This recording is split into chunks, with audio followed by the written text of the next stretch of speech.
It's time for America Outdoors Radio, the show that covers the outdoor scene across the U.S. of A. and the entire continent. Fishing, hunting, conservation, outdoor recreation, and great destinations. We cover it all every week. It's your country, your outdoors. Let's explore it together with your host, John Kruse. Welcome to the show. You know the old saying, April showers bring May flowers. Well, April also brings in some great fishing, too. Whether you're after speckled trout in Louisiana, walleye in Lake Erie, Chinook salmon in the Pacific Northwest, or bass fishing just about anywhere in the United States. It's a great time to be out on the water, and it's a great time to be out in the woods, too, because turkey hunting season is opening up in a whole bunch of states this month. We've got some great guests lined up for you on the show this week. One of them you'll hear from in just a minute is John Kolezar. He's going to tell you about the Arizona Super Big Game Raffle. After that, we've got author Graham Mott on the line. We talked to Graham about a book he wrote not too long ago, and now he has edited books written by his great-grandfather and grandfather about hunting from 1900 to the 1920s in North America. Hunting was different back then. You really roughed it, and you didn't have the gear and things we take for granted today. After we chat with Graham, we're going to talk to Zack Butterfield. He is a certified mental health counselor in Utah, and he wrote a book called Hunting for Happiness. And he uses analogies about hunting deer and some of the problems you face, such as buck fever, and equating those with mental health issues that many of us may be experiencing. I think you're going to really enjoy this deep dive into mental health and deer hunting. Our final guest of the day, oh, he's a good one. It's Dan Small. He is the longtime host of Dan Small's Outdoors Radio, which airs throughout Wisconsin and several stations in Minnesota. Dan is hosting a trip to Ballard's Black Island Resort in Ontario this September from the 12th through the 16th.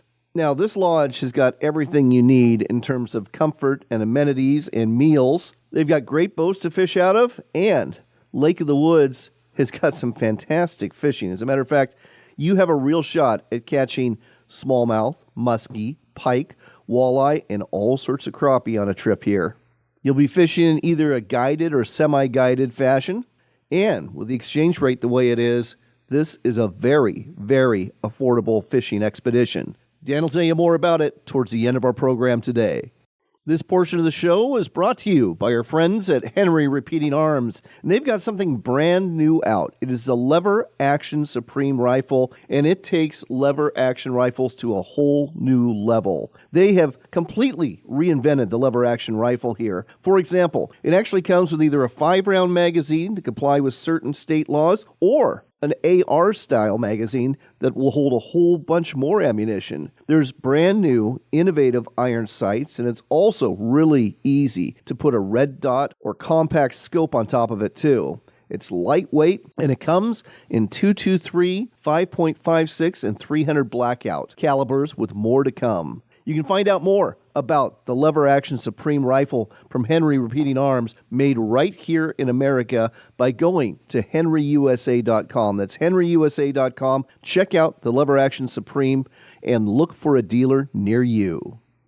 Next up on America Outdoors Radio, we are taking you to Arizona. The reason why is because the Arizona Big Game Super Raffle is going on from now through June 30th, and you've got a chance to hunt all sorts of different species of big game in this state. With us here to tell you more about it is John Kolezar. He is with Conservation First USA, which administers this raffle. John, welcome to the show. Thank you very much, John. Appreciate it. So tell me how the Arizona Big Game Super Raffle works. Basically, this was set up about 18 years ago by our state legislature. They had auction tags at the time, and they wanted basically every man to have an opportunity to win this hunt of a lifetime. And so they established the Big Game Super Raffle, and basically it's a crew of, there's approximately 10 of us now, and we're all volunteers, and we administer the raffle for the state of Arizona. Every dollar that's spent on a raffle ticket, like if you buy a $10 ticket for deer or a $10 ticket for elk, we then give every penny back to the Arizona Game and Fish Department, and it's put into what's called their HPC fund, which is Habitat Partnership Committee. And that committee meets once a year with the Game and Fish Department, and everybody in the state submits proposals for habitat work. And those dollars are attributed mainly, but not totally, mainly to the species that you spent the money on. Now, we, of course, incur tremendous costs by doing that. We have to pay all credit card fees, which last year was a substantial amount of money. And we don't make any money off of it for ourselves at all. We have a side raffle that helps us cover our expenses for the advertising and paying of credit card fees. But the winners, we draw them in July, and there is one winner for each of the Big Ten that we have in the state of Arizona. And you can go through the list. The premium ones are obviously like the elk and the desert bighorn sheep tag, bison tag, coos deer, mule deer, antelope, turkey, bear bison, javelina, and mountain lion. And so for $10, you can enter, and the winner has the opportunity to hunt starting on August the 16th for 365 days to harvest that one animal, which means you can hunt any season that you want, at any time that you want, to harvest that particular game. Sounds fantastic. Now, like you said, you can buy tickets for $10 a piece, or you can get the Arizona Special Big Game Tags Big Ten package, which includes one ticket for each of those species you just mentioned, plus an entry into an optics package. Tell me about that. Correct. The Swarovski optics package that we put together each year, we buy them from Swarovski, and we're able to offer that as part of the incentive. That incentive offers these optics packages typically retail for between $17,000 and $25,000. And we're able to give one winner, and that's always the most fun one for me to award because they drool over what they're getting. You have everything under the sun that you need to really glass well. And Arizona is a great state to do glassing. Something else that you have, and this was a little surprising to me because, you're all about Arizona, is actually you can buy tickets for a fully guided Colorado bull elk hunt or a New Mexico bull elk hunt, also fully guided. Yep. We work with outfitters who are located here in Arizona, but they have outfitting services in both Colorado and New Mexico. They have tags that we are able to offer, and so we put that in. Again, these are the side raffles that help us pay for going and putting on the raffle. I might mention we don't have any paid employees. We hire somebody to run the computer end of it and the accounting end of it, but that's it. All the rest of us are pure volunteers and have been. I've been on the board now for 18 years, and we've never earned a penny. Nobody's ever been paid to do this. Well, thanks for doing what you do. One other thing we should mention is that Onyx is on board, and if you buy any raffle ticket at all, you get a free 3-month trial subscription, don't you? Yes, you do. We're partnering more and more with industry people who are seeing what we're doing, and they appreciate the effort that we're putting out there. And one key thing is that it's very important legally. You have to buy the ticket here in Arizona. If you're visiting or you're coming into Arizona, you have to buy the ticket here because it is illegal for us to accept money that comes in from other states over, basically it's called the Wire Act. And it's fraud to do that. You can't do it. You can get prosecuted for doing it. And there's a lot of people who talk about that. And that's why we've hired the best counsel we possibly could. And for the last 5 years, you have to be present or have a loving friend who's doing it for you and is willing to give you that ticket if you win. Okay, well, we certainly have listeners tuning in today from Prescott and Flagstaff. We'll be all over this. And as for the rest of us, we'll just have to make our way to Arizona and buy some of these tickets. So, people travel here for the holidays or to visit family all the time, and we encourage them while they're here to do that. One other thing, and that is, just so your people know, we have put over $12 million on the ground in Arizona for projects. We have over 1,000 water catchments. And if anybody pays attention, we're in a drought right now. Right. We use all that money, every penny of it that somebody buys on that $10 ticket goes directly onto the ground. There you go, folks. It's the Arizona Big Game Super Raffle. You now know how it works, and you know that Conservation First USA is doing some great things with the money that they're getting out of this raffle program. So head to Arizona if you're not already there, and when you're there, buy yourself some tickets. Thank you, John. Appreciate the acknowledgments of what we're doing here and hope somebody buys it. I'm sure we will have some folks doing exactly that. You have a great day. You too, John. Thank you.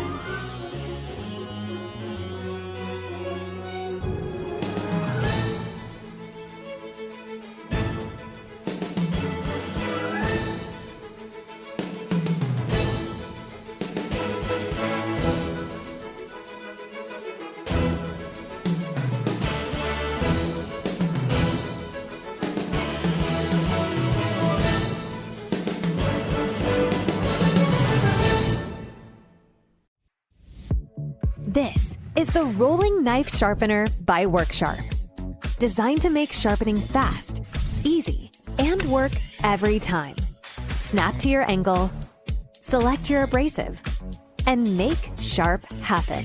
Sharpen your kitchen knives, large and small, Japanese knives, and even pocket knives.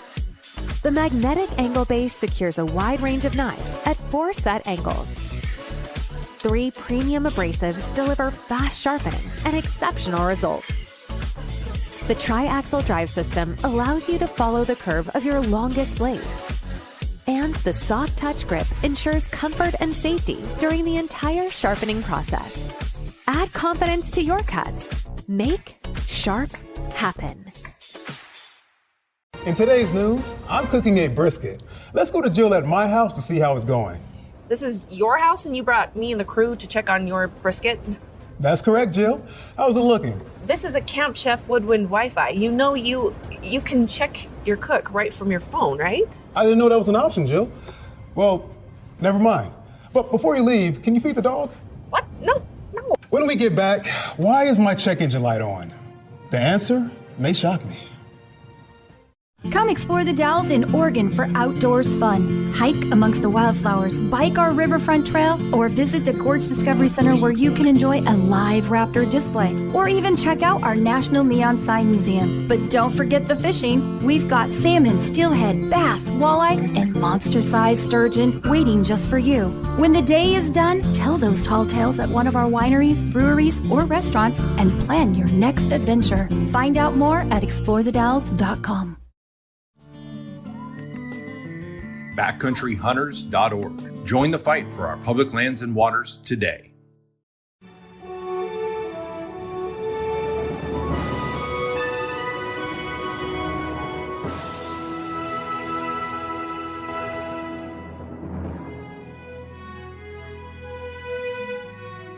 Welcome back to America Outdoors Radio. I'm John Kruse. Our next stop is the Centennial State of Colorado. That's where you're going to find Graham Mott. Now, Graham has written a book himself, and we've talked about it on the air, Hooked by Fly Fishing, but he's got 2 more books out, and they weren't written by him. One was written by his great-grandfather. It's called Monarch of the Glen. It's a true adventure story of a big game hunt in Wyoming in 1900. And the other one was written by his grandfather, and actually it was a series of articles that were written about big game hunting tales from the early 1900s. Graham, welcome back to the show. Thank you, John. I was just going to quickly mention that actually I have a third book, 2 of them actually by my grandfather Russell. I had 2 books. One was the Big Game Hunting Tales and the other was more. But anyway, let's talk about Monarch of the Glen. Yes, let's definitely talk about that because, leafing through the pages here, travel back then and hunting back then is certainly a lot different than it is now, isn't it? I mean, what a tale. My mother kept these for me and I had them in a box and I didn't realize I had this journal by my great-grandfather. He wrote 16,000 words by hand for this hunt that he went on in 1900 with his son. And yeah, it's really amazing. He arrives in Opal, Wyoming on the train from Chicago, and then he has to make a 100-mile ride in a buckboard. Can you imagine that? To get to the hunting lodge. And then from there, going into the mountains, and they just didn't have the gear. They didn't have any scopes for their rifles. They didn't have anything like that. Plus, he talks about how the guides didn't bring any candles or a lantern, so they had any light at night. I mean, it's just an amazing story. So the Monarch of the Glen is named after a really big elk. Why did he name it that? Well, I actually came up with the title. I needed a title for the book because I had that as the biggest elk he shot. They were elk hunting, and I thought that was a great title to give it. I mean, who knows? He didn't have a title on it, but to make it a book. And I also added chapters. There were no chapters in the way he wrote it, but it was so, 16,000 words. I needed to break it up and make it easier for the reader. So that's why I did it that way. I was impressed by just the simple style of living back then. I mean, there's no radio, there's no television, there's certainly no internet. So, for entertainment, you're basically either boiling up a pot of tea or you're smoking a cigar or cigarette. Exactly. I mean, they did a lot of smoking in those days. Generally, I think they were smoking my great-grandfather and my grandfather pipes. But yeah, you're exactly right. And I know they drank a lot of tea and that kind of thing. But I mean, it was really roughing it. They didn't have the tents. They didn't have the gear they wore. They didn't have the North Face jackets. They didn't have any of that. And it was a whole different ball game. I mean, you had to be, no matter what, if you went on one of these trips, it wasn't going to be easy because it got very cold. They were in the mountains, of course. So your great-grandfather, John Mott, he's on this elk hunt. What kind of rifle was he using? He had I think it was called a Mannlicher. I think it was a 6.5 millimeter. I believe that was the kind of rifle he was using. You had to get close enough to the game to where you could really sight the rifle because you didn't have a scope or anything for those longer shots. And he talked about, both my grandfather and my great-grandfather talked about how these rifles were generally set up to aim high. They tended to shoot high. I don't know why that was. But both my grandfather and his son, who is Russell, who's in the next book, were able to each shoot a couple of elk. And so that's what they were allowed at that time. I think maybe they could have shot a couple more, but they didn't have any interest in doing that. Let's turn our attention to the other book, Big Game Hunting Tales from the early 1900s by Russell Mott, a.k.a. Double Barrel. Now, these are a compilation of articles that Russell wrote for Forest and Stream magazine, not to be confused with Field and Stream.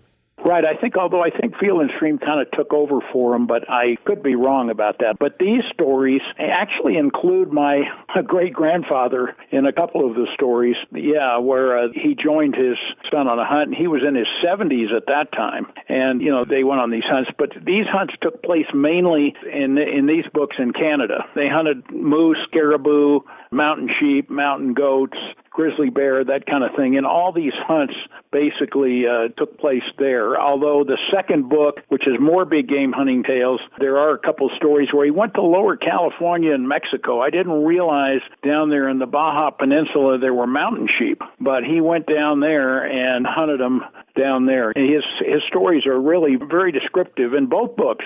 Both my great-grandfather and my grandfather really described what it was like to hunt back in those days.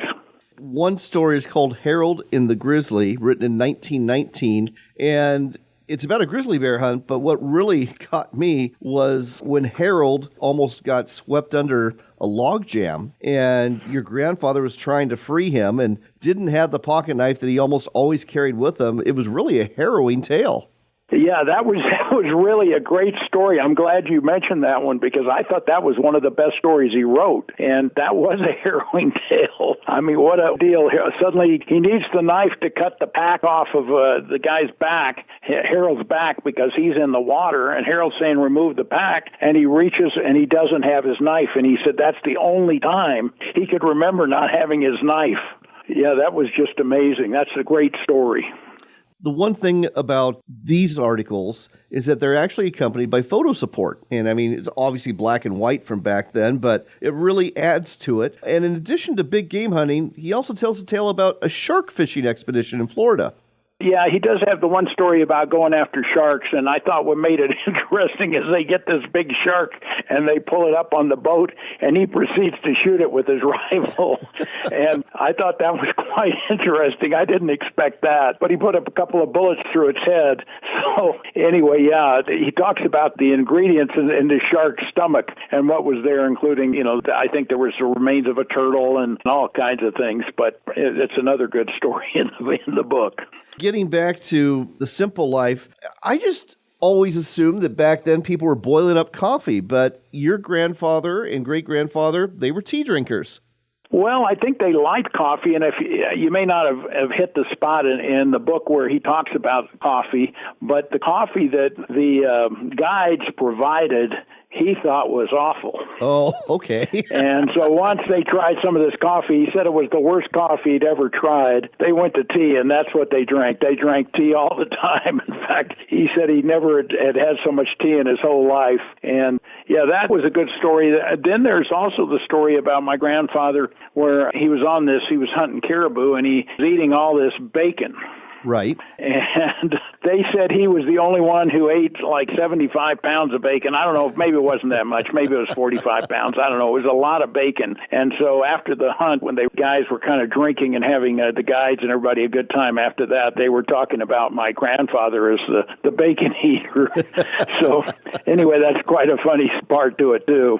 Last question. How can people buy Monarch of the Glen and Big Game Hunting Tales from the early 1900s? Well, remember that one is John Mott, M-O-T-T, and the other one is Russell Mott, M-O-T-T. And I'm sure if you look under Mott, most of my books should come up under Amazon. But yeah, Russell and John, and then my name is Graham. I was the editor of all these books. But anyway, I know you'd really enjoy them. They're great hunting stories, and they're all available there at Amazon. All right, we'll go back in time and experience hunting as it was 125 or 100 years ago with Monarch of the Glen by John Mott and Big Game Hunting Tales by Russell Mott, both edited by Graham Mott. Look for them on Amazon right now. Graham, thanks so much for sharing this with us today on America Outdoors Radio. Thank you, John. Take care.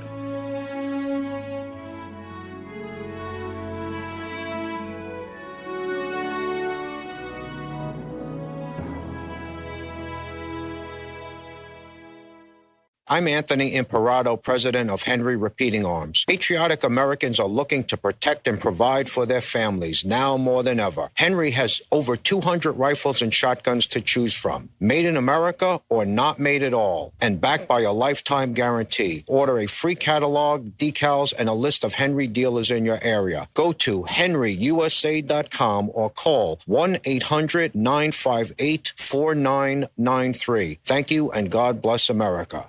John Kruse here, looking to improve your bottom line as a business that caters to outdoors enthusiasts? You can do so for a very cost-effective price by advertising on America Outdoors Radio. I will tailor a marketing campaign for you, reaching hundreds of thousands of listeners every weekend tuning into our show on 135 stations in 33 states. We've got a sponsor opening right now, so contact me through my website at americaoutdoorsradio.com and let's talk about helping you.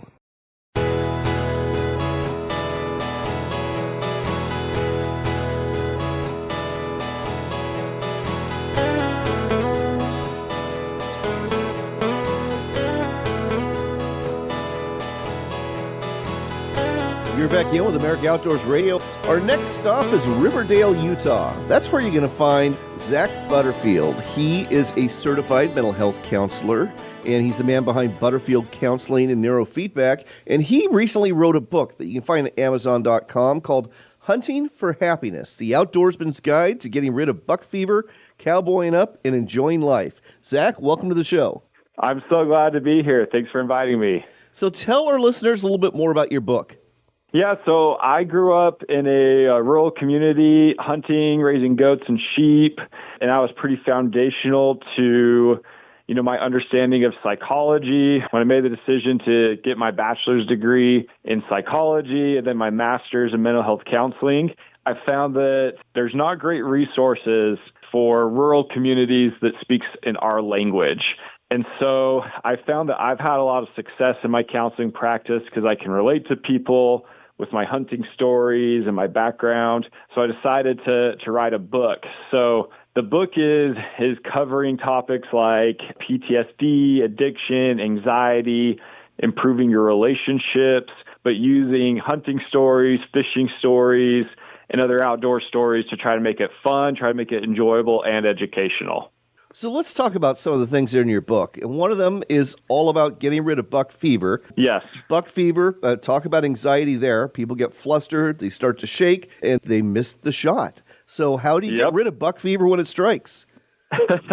So buck fever, is part of the reason why we keep hunting. We keep doing what we do, But like you said, it can lead to sleepless nights. It can lead to making bad decisions when you're out in the field. It can lead to missing the shot, the heart beating and stuff like that. I also use it as a metaphor because once you take the shot at the deer, at the elk, or whatever it is you're hunting, sometimes that sensation, that feeling goes away. But sometimes in life, that doesn't go away, the stress from work and stuff like that. So I also use buck fever as an analogy for that because it's basically the same neurological response between the two. And so it comes down to, what are you doing in the moment? What are you doing outside the moment to manage your thoughts, particularly if they're very self-critical and negative? What are you doing to manage your body by breathing and being in as in a calm, collected state as possible, even though you've got the adrenaline pumping through your body? Another chapter you have in there is about cowboying up. Tell us all about this. Yeah, so I think some people's perception of mental health is we're trying to wussify people, wussify men. But mental health is really also tied to your resilience, your ability to handle difficulties, your ability to handle stress and overcome challenges. And so I talk about cowboying up of the psychological process of building your ability to handle hard things. How do you become, mentally stronger to handle challenges, handle stresses and difficulties? And a quote I love from John Wayne, which I might botch a little bit right now, is courage is feeling the fear and saddling up anyways. And I think that there's a lot of things that, we're scared of because we don't know or we haven't tried it or it's so foreign to us, including mental health, including improving yourself. And so it's just all about how do you fill your fears and still do things that's going to improve your life. All right. And something else you cover is, what do you do when life leaves you feeling like a deer in the headlights? You're frozen in space and you can't move and you're just waiting for the car to hit. Absolutely. The deer in the headlights is a trauma response, is a panic response. We talk about fight, flight, freeze, fawn, and forget. And so freeze is that deer in the headlight response where for whatever reason, your body perceives or can't process the danger and decides that the safest thing for you is to freeze. And that's pretty advantageous for deer. I tell a story about, driving a four-wheeler right past a deer, barely like a couple feet away, and it just froze. And I didn't see it. I barely saw it because I had to back the four-wheeler up and drive forward again. And so that's very advantageous for a deer, but it actually is a harmful response for humans, even though it keeps you safe in the moment. And so if you experience a situation where you freeze or you repetitively freeze, we have to help your body learn how to move, how to manage that type of reaction, because if you experience that enough, that leads to depression, that leads to a more intense PTSD response, stuff like that. So if you're trying to heal from PTSD or heal from depression, movement is a key part of that, especially movement when you're stressed or experiencing a lot of stress, where, sometimes when we're stressed, we just go home, sit on the couch. That's a freeze response. If you're just sitting on the couch, your body's not doing anything with all that heightened adrenaline in your body. So that's the concept behind deer in the headlights. So when you talk about movement, are we talking about exercise, whether it be walking or maybe even just cleaning the house and vacuuming? Yep. So if you think about the fight, flight, freeze, think of it as a ladder. And humans function best at the top of that ladder, which is considered social engagement. So there's social engagement, then there's fight, flight, and freeze. So if you're going from freeze, you need to move to flight, which is a running action or a walking action. So it does any type of movement in terms of your leg movement does bring you out of freeze into flight. And then the same exercises can get you from flight to fight. So boxing, push-ups, some of those weightlifting exercises are fight-type movements. And so doing those fight-type movements helps your body even get rid of more adrenaline, more stress, to the point where you can get to social engagement where you're comfortable, connected, fulfilled, happy, other stuff like that. So it's all about climbing up that ladder. Fascinating stuff. Again, folks, we're talking to Zack Butterfield. He's a certified mental health counselor about his new book, Hunting for Happiness. And one other thing I want to touch on before we go is PTSD, post-traumatic stress syndrome. For the longest time, it was associated with soldiers who had been in combat situations. I think a lot of folks now recognize that it really can be seen in first responders or people who have gone through very traumatic incidents, and it can really be very bad for your mental health if it's not treated. Yeah, first of all, I define trauma in that book and in my sessions as any experience that impacts your sense of safety, connection, or worth. And trauma is also not necessarily always a bad thing. You know, I've got 2 little nephews, and if there's a rattlesnake here in Utah and we're out hiking and they're out running around and we come across a snake, I want to traumatize my little nephews so that they know we don't just run up and grab snakes, you know? I want them to be terrified. So trauma is not always a bad thing, but where it becomes a bad thing is if that trauma is something that like frequently shows up in your life. So for instance, I've given the example before, what if I had you sitting in a chair and I was showing different colors on a screen, and I showed you the color red, and I jabbed you with a cattle prod, and then I showed you the color green, the color blue, then the color red again, and jabbed you with a cattle prod again. And then I show you green and blue, maybe purple this time, and then red comes up. Your body is going to be expecting that cattle prod, right? Like your body's going to, be like, oh, he's about to shock me again. He's about to jab me again. And so we start learning very well dangers. But think about how inconvenient it would be in your life if red was showing like at a stoplight, like all these other things. And then imagine if me and you are talking and I'm like, yeah, red is my favorite color. And you're like, man, that guy must be dangerous because red is his favorite color. What kind of a psychopath is he? And so with trauma, if you have something happen to you once or a couple of times, you start perceiving danger where maybe danger's not there. And that's what can create the PTSD, is it usually comes down to something impacted your body, something impacted your connection with others, and it keeps showing up in your life. And there's an element of danger there. And so, there are ways to treat that. There are definitely ways to heal from that, but it takes some of that understanding and some of that work to heal from that. Fascinating stuff. Again, folks, the book is Hunting for Happiness by Zack Butterfield. You can find it at Amazon.com. And if you want to improve your mental health in the field and in life in general, this is the book for you. Zack, thanks so much for sharing this with us today. Thanks so much.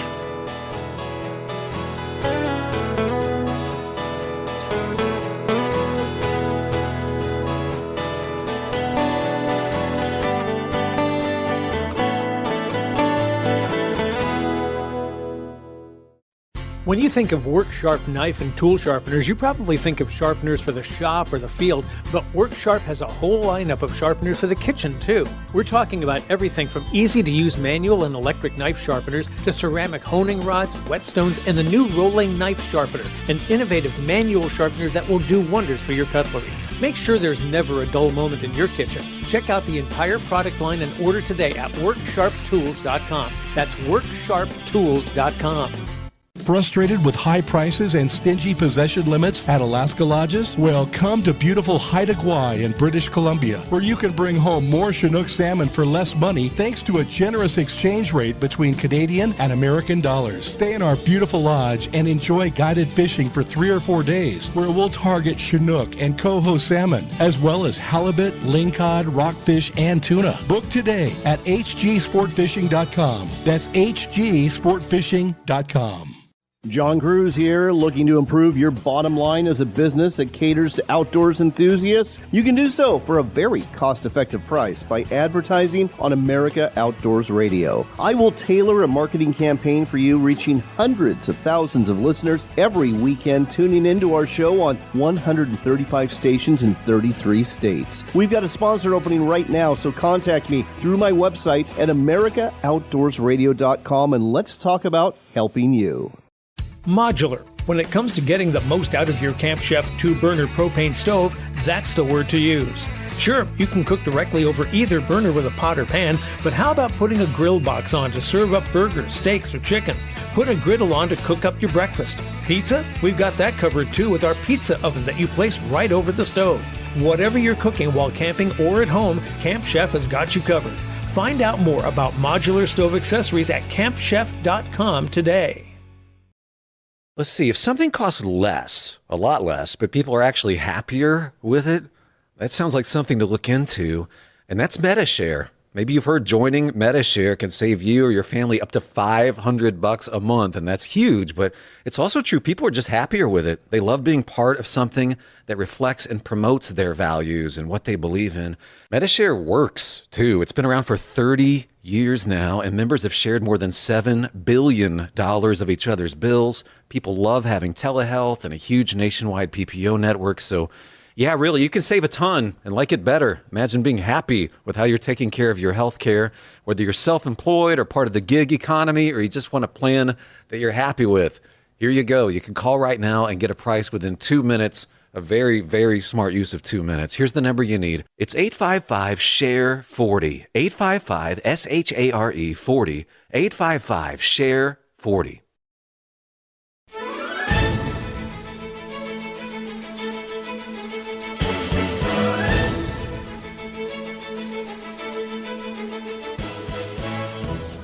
You're back in with America Outdoors Radio. I'm John Kruse. We've got a real treat of a guest for you right now. It's Dan Small. He's the host of Dan Small Outdoors Radio. It's heard throughout Wisconsin and portions of Minnesota, too. Dan's been around a long time. He's got an award-winning show that's all about fishing and hunting. Dan, welcome to the show. Well, John, thank you very much. A great pleasure to talk with you, and haven't seen you in a while, but it's good to talk. Dan, let's talk a little bit about a trip you were offering to Lake of the Woods, Ontario. It's going to be Friday, September 12th through Tuesday, September 16th at Ballard's Black Island Resort. And I want to find out all about this because this sounds like a great trip. But let's start off with talking about Lake of the Woods and the fishing there. Tell me about the fisheries there.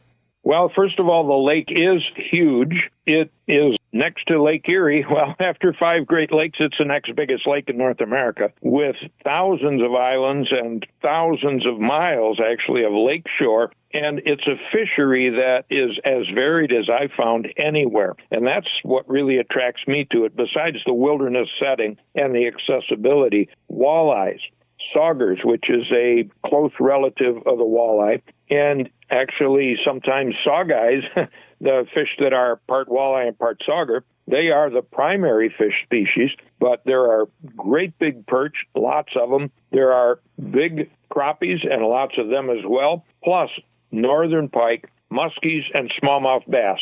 Now, there are some other non-game species, but those are the primary species. And in September, the lodge manager, Gary Moeller, whom I've known now since 2017 when I first went up there, he says mid-September, and that's when we're going, is your best chance to get what they call the Grand Slam of Lake of the Woods, and that is smallmouth, walleye, muskie, and northern pike, and then some nice panfish thrown in to the bargain as well. It's a great fishery.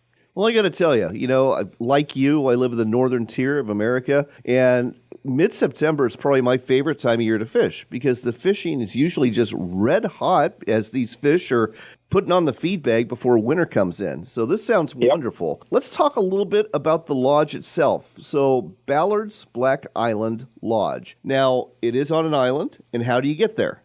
Well, Ballard's owns 2 facilities, one on the Minnesota side of the lake at Baudette, Minnesota, which is Ballard's Lodge, but then they own this, it's probably considered a remote lodge, but it is a private island that they own, and they have a number of cabins, 6 or 7 cabins there, and a base lodge where you eat and where you relax and watch TV. And, we have watched NFL games because NFL is usually playing in September, and we've watched games with just as clear a reception as if we were anywhere outside with no problem at all. You get there by driving to Morrison, Ontario from Baudette. So Baudette is a town in northern Minnesota right on the border. You cross there, go through customs, and basically you tell them you're going to Ballard's Black Island, and they say, yeah, okay, go ahead.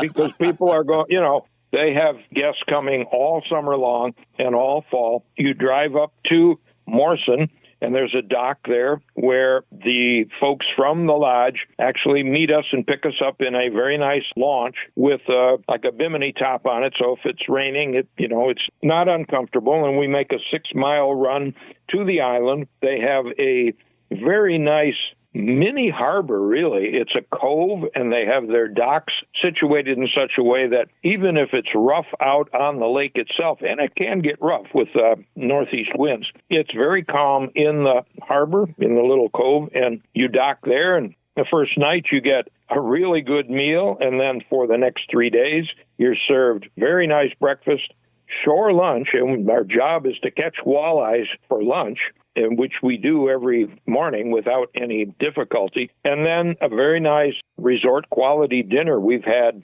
ribs, we've had prime rib, we've had pork chops, and all the fixin', a dessert every night. Sometimes breakfast is Eggs Benedict, if you can believe that, at a fishing resort. I mean, these folks spare no, I won't say spare no expense. They pull out all the stops. It is not a cheap trip, but it is a very, I guess, cost-effective or good value for the money trip, because for your $1,575 for this year, you've got 4 nights lodging, 3 days of fishing, and everything is covered. I joke and tell people if you showed up with, appropriate outer clothes and a toothbrush, they'd take care of you because they've got everything, boats, bait, all the gear you'd need, and guides. And so we have guided fishing every day. Now, you're staying in cabins, and the cabins look like they're pretty nice. They are, yes. And there are cabins that can accommodate groups from 2 to 6. So usually it's couples or buddies who come up, and we've got 2 couples on this year's trip so far. So they will be sharing a cabin that's a 4-person cabin. Last year I was in a cabin with my brother and his son and 2 friends of mine, 5 of us in a cabin. We had 6 guys in another cabin. They're all less than a stone's throw from the main lodge. So, you're very close. You're right there. And every night, if the weather's conducive, and it was for us last year, the staff, they start a fire, a campfire out there, and they've got very comfortable benches and chairs around the fire. And we just sit out there and relax and have a cold one if we want, and tell stories, true and false, about our fishing exploits of the day and plan the next day's outing. It's a great trip. It really is. And the Northern Lights, which I imagine you folks can see up there in the northwestern part of the country now and then, but we were treated to just some gorgeous Northern Lights for a couple of nights when I was up there. So lots to see, lots to do, and great fishing, good food. Well, this sounds fabulous. And folks, if you want to find out more about Ballard's Black Island Resort, go to blackisland.com. That's the website, blackisland.com. Again, Dan is offering a great trip here. It's Friday, September 12th through Tuesday, September 16th. That's 4 nights lodging, 3 days fishing, all of your meals, it's all of the tackle you need. And the boats you're fishing out of, they're pretty nice boats. They've all got tops on them, and they're 18 feet long. Yeah, these are 18-foot boats. They have 4-stroke engines. They have trolling motors, locators, and you've got everything you need, really. And the way we do it is every day you are either in a boat with a guide or you're following a boat with a guide. So one day you'll be with a guide, the next day you'll be following the guide. And we all fish. The guides have their places where they like to go, and some of them don't share their secret spots. But we tend to fish in groups of at least 2 boats and sometimes more, especially if we get on a crappie bite. We have a young couple who have joined me for 2 of these trips, and they like crappies. And one of the guides, a native guide, Ruben, takes them to a special spot on a bay in the lake, and I joined them there last year, and it was phenomenal fishing. It really was. Well, I'll tell you what. Dan, this sounds like a fantastic trip. Again, folks, Friday, September 12th through Tuesday, September 16th, you can go fish for crappie and walleye and saugai and muskie and smallmouth bass and northern pike, 4 nights lodging, 3 days fishing, all inclusive, meals and beverages included, and only $1,575 per person. Now, you said it was a cost-effective trip. I would say compared to like an Alaskan trip, this is dirt cheap. This is dirt cheap. So take advantage of this. How do people sign up to go on this trip with you, Dan? Well, they can go to blackisland.com, as you mentioned, and pull down the trips tab, and you'll see there are a half a dozen, 5 or 6 trips hosted by radio folks like myself. And they fill quickly. I've got just a few spots left in mine. We can only handle 20 people altogether. So, and I handed out a lot of flyers at the show I was at last weekend. So I'm hoping there will be spots left for your listeners. And you've got folks all over the country who listen to your show, right? Absolutely. Again, folks, if you want to go to Ontario, you better jump on this. The website to go to, blackisland.com. Pull down the trips tab, look for the trip with Dan Small in September, and sign up today. You don't want to miss out on this. Dan, we are out of time. We got to go, but thanks for sharing this with us. Sounds like a great trip you're going to have again in September. Well, thank you, John. One quick one. If they fly, they can fly into Minneapolis and then direct flight to International Falls, which is only 2 hours from the dock. So lots of ways to get there, and I hope folks will join me. I'm sure some of our listeners are going to do just that. Thanks so much, Dan. Thank you, John. As we wrap things up, I'd like to share that we are now airing on the American Forces Network. That's right, we are now airing all over the world, in Europe, in Bahrain, in the Middle East, in Turkey, and a variety of other locations too. These stations are all listened to by our armed forces and Department of Defense personnel. And as a veteran myself, I am thrilled that we are part of the American Forces Network. Not only that, that puts us at 160 stations. We are now officially the most widely distributed hunting and fishing radio show in the entire nation. It's quite an honor and privilege to know that we are being listened to by so many people out there. And on that note, it's time to go. But here's hoping you are healthy and blessed in the days ahead, and that you can spend some time out on the water or in the woods or in the field. After all, it is your country and your outdoors, so get out there and enjoy it.